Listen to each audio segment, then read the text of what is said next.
Hello and welcome back दोस्तों another video. Guys dinosaurs के बारे में भी आप सब लोग जानते होंगे जो हमारे धरती पे काफी लंबे टाइम तक एग्जिस्ट किया करते थे। ये काफी खतरनाक प्रजाति पाई गई है जो धरती पे काफी समय तक अपना शासन चलाए रहे थे। इन भयानक छिपकलियों ने काफी लंबे समय तक धरती पे राज किया था और ये काफी लंबे समय तक धरती पे एग्जिस्ट किया करते थे। लेकिन आगे चल के डायनासोर्स का क्या हुआ? आज के समय डायनासोर्स क्यों एग्जिस्ट नहीं करते हैं हमारी पूरी धरती पे?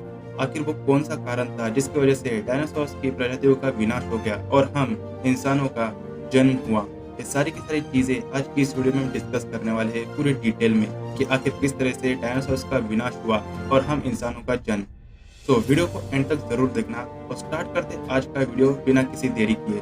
तो कैसे कहानी शुरू होती है आज से करीब 6.5 करोड़ साल पहले। आज से करीब 6.5 करोड़ साल पहले धरती का मौसम काफी सुहाना था।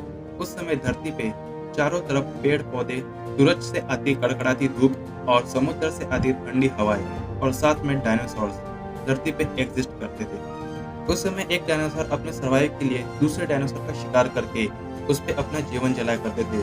लेकिन गाइस डायनासोर्स के साथ एक और ऐसी प्रजाति थी जो उस समय धरती पे एग्जिस्ट किया करती थी। ये आकार में काफी छोटे पाए जाते थे, बिल्कुल एक चूहे के साइज पे। और गाइस असल मायनों में यही हमारे प्राचीन पूर्वज थे और इन्हीं की वजह से हम इंसानों का जन्म होने वाला था। और ये थे मैमल्स जिन्हीं से हम इंसान विकसित होने वाले थे।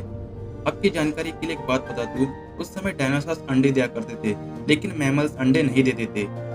जैसे हम इंसान भी एक तरह से एक मैमल ही है। उस समय डायनासोर्स किसी पे भी डिपेंड्स रहा करते थे लेकिन ये मैमल्स अपने बचाव के लिए जमीन के अंदर छुपे रहते थे जिसके कारण वो डायनासोर का शिकार ना बने। और इनकी यही खूबी इनके लिए काफी ज्यादा फायदेमंद बनने वाला था। काफी लंबे सालों तक डायनासोर्स ने पृथ्वी पे एग्जिस्ट किया और ये जीव काफी सुकून से धरती पे रहा करते थे। लेकिन उस समय एक 10 किलोमीटर वाले डायमीटर वाला एक एस्टेरॉइड धरती की तरफ काफी तेजी से बढ़ रहा था। पृथ्वी के डायमीटर और ग्रेविटेशनल फील्ड में घुसते ही इसकी रफ्तार काफी तेज होने लगी। करीब 70,000 किलोमीटर प्रति घंटे की रफ्तार से ये धरती की तरफ बढ़ रहा था। धरती के वायुमंडल में घुसते ही घर्षण की वजह से एक आग के गोले में तब्दील हो गया। इसकी चमक इतनी तेज थी कि इसके 800 किलोमीटर रेडियस में आने वाले कोई भी जीव कुछ भी देख नहीं पाते थे। एक तरह से वो अंधे हो चुके थे। ये जीव इसे देख तो नहीं पा रहे थे लेकिन ये इसे महसूस कर रहे थे। और यही एस्टेरॉइड जमीन से टकराता है और काफी भयंकर विस्फोट होता है। ये विस्फोट इतना भयानक कि इसके टकराते ही धरती के लाखों मीट्रिक टन धातु अंतरिक्ष में चले गए। विस्फोट वाली जगह पे 180 किलोमीटर चौड़ा और 20 किलोमीटर एक गहरा गड्ढा बन गया। इस गड्ढे का सारा मेटल आसमान के धूल के एक बड़े बादल में तब्दील हो गया। इस बड़े विस्फोट की वजह से भूकंप के तरंगे धरती के क्रस्ट में कई किलोमीटर दूर फैल गई। इस वजह से समुद्र में एक विशालकाय लहरों का निर्माण हुआ और एक के बाद एक सुनामी की लहरें चारों तरफ बढ़ने लगी। और तब धरती की विनाश की शुरुआत हो चुकी थी। इस विस्फोट से रेडिएशन की मात्रा इतनी बढ़ गई कि इसके 800 किलोमीटर डायमीटर में आने वाले सारे जीव जल के राख हो गए। इसी कारण सारा जल इस गर्मी के कारण राख में बदल गया। इस विस्फोट के कारण जो उड़ने वाले जीव थे वो इस जमीनी खतरों से बच गए। लेकिन ये तो सिर्फ एक विस्फोट की शुरुआत थी। विस्फोट के कारण जो धूल और पत्थर अंतरिक्ष में गया था, ठीक 40 मिनट बाद वो आग के गोले की तरह धरती पे बरसने लगे। साथ ही धूल का एक बहुत बड़ा तूफान 20,000 किलोमीटर प्रति घंटे की रफ्तार से धरती पे मौत लेके आ रहा था। ये धूल के बादल काफी किलोमीटर मोटे थे जिसकी वजह से धरती पे सूरज की रोशनी का पहुंच पाना नामुमकिन हो गया था। कई सालों तक धरती पे सूरज की रोशनी पहुंच ही नहीं पाई और इसी परिणाम के कारण धरती पे सारे पेड़ और पौधे नष्ट हो चुके थे। इस बादल ने धरती को चारों तरफ से ढक लिया था। विस्फोट के 90 मिनट बाद धरती का तापमान 150 डिग्री सेल्सियस तक चला गया था। इस कारण जो डायनासोर इस विस्फोट से काफी दूर थे वो भी इस गर्मी से बच नहीं पाए। इस महाप्रलय की वजह से कुल धरती पे 75% आबादी जल के राख हो चुकी थी और यहीं पे हो गया डायनासोर्स का अंत। लेकिन डायनासोर्स का अंत किसी प्रजाति के लिए काफी फायदेमंद साबित होने वाला था और वो थे मैमल्स जिन्होंने इस महाविनाश से खुद को बचा लिया था। अत्यंत गर्मी से बचने के लिए ये जमीन के अंदर ही रहने लगे और जिंदा रहने के लिए इन्होंने सब कुछ खाना शुरू कर दिया। डायनासोर्स का तो अंत हो गया लेकिन इनकी अवशेष आगे चल के हमें धरती पे मिले भी थे। इस महाप्रलय के कुछ लाख सालों के बाद अब धरती पूरी तरह से डायनासोर से मुक्त हो चुकी थी डायनासोर्स पूरी तरह से धरती से खत्म हो चुके थे और धरती पे तब हुई एक नई शुरुआत। इस नई दुनिया में हमारे प्राचीन पूर्वज समय के साथ साथ विकसित होते जा रहे थे। अब ये मैमल्स आकार में काफी बड़े हो चुके थे, लेकिन अब भी ये दिखने में हमारी तरह बिल्कुल भी नहीं लग रहे थे, क्योंकि इन्हें आगे चलकर काफी सारे अन्य प्रजातियों में विकसित होना था। आज से करीब 4.7 करोड़ साल पहले अब धरती का वातावरण पूरी तरह से आज के समय के समान बन चुका था।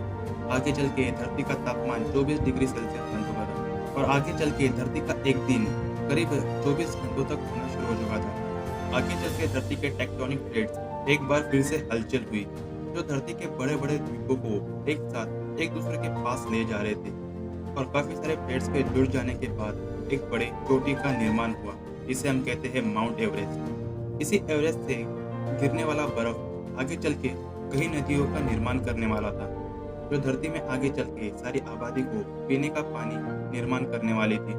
आज से करीब 40 लाख साल पहले अफ्रीका के पूर्वी इलाके में एक पर्वत श्रृंखला का निर्माण हुआ, जिसे हम जानते हैं ईस्ट अफ्रीकन रिफ्ट वैली के नाम से। ये पर्वत यहाँ आने वाले मानसूनी हवाओं के लिए एक अवरोध साबित हो गया और इसी कारण यहाँ के जंगलों में बारिश होनी बंद हो चुकी थी।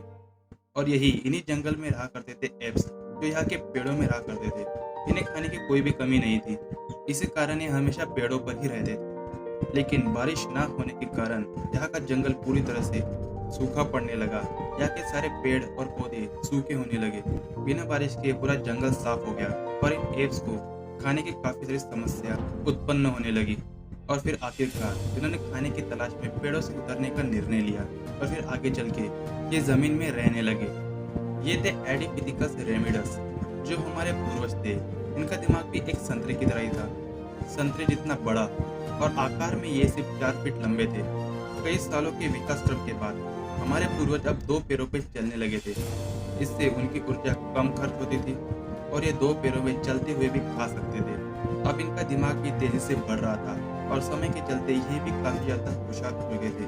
इनके भी काफी सारी प्रजातियां आई और हमारे पूर्वज धीरे धीरे विकसित होने लगे और इनका दिमाग भी समय के साथ साथ बड़ा होने लगा। समय के साथ साथ इन्होंने भी पत्थर से हथियार बनाना सीख लिया, जिसके कारण इनको शिकार करना काफी आसान हो चुका था। और ये सारी चीजें अपने दिमाग से क्या करते थे, धरती पे आगे चल के बर्फ की बारिश भी शुरू होने लगी। लेकिन फिर वक्त के साथ साथ हमारे पूर्वज ने आग का भी निर्माण किया। आग की खोज हमारे पूर्वजों के लिए काफी बड़ी खोज थी।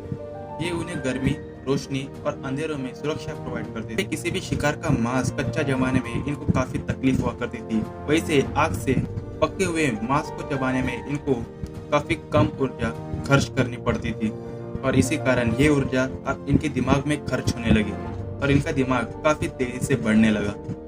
ये थे होमो इरेक्टस। हमारे पूर्वज अन्य जानवरों से काफी होशियार थे और मिलजुल के रहने वाले पहले जीव थे।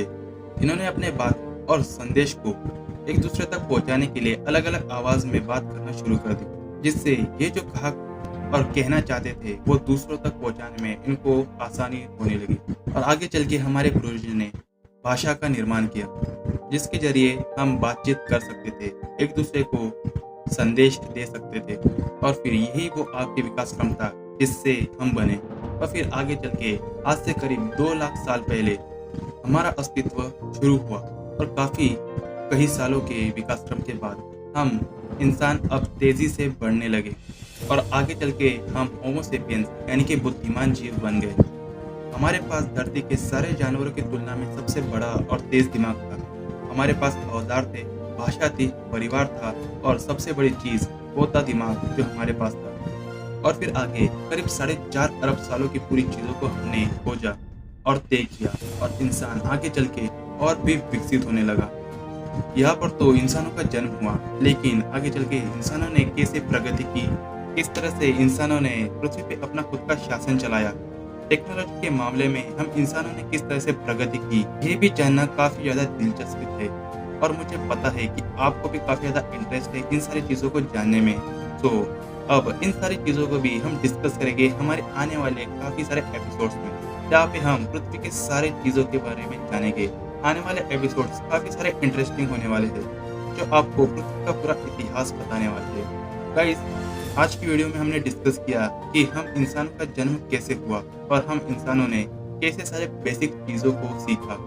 लेकिन आगे चल के इंसानों ने कैसे प्रगति की और हमारे धरती ने आगे चल के किस तरह से प्रगति की, ये सारी चीजें हम आने वाले एपिसोड में डिस्कस करने वाले हैं। तो गाइस, अगर आप चाहते हो कि आने वाले एपिसोड्स आप देखो तो प्लीज हमारे चैनल को आप सब्सक्राइब करके उसके बगल का बेल नोटिफिकेशन ऑन जरूर कर देना, ताकि आने वाले एपिसोड्स की नोटिफिकेशन आपको सबसे पहले मिले। अगर अभी तक इस वीडियो को लाइक नहीं किया तो प्लीज इस वीडियो को लाइक जरूर कर देना और कमेंट में बताना कि कैसी लगी आपको ये पूरा सफर पृथ्वी के निर्माण से लेके तो पृथ्वी के जीवन तक।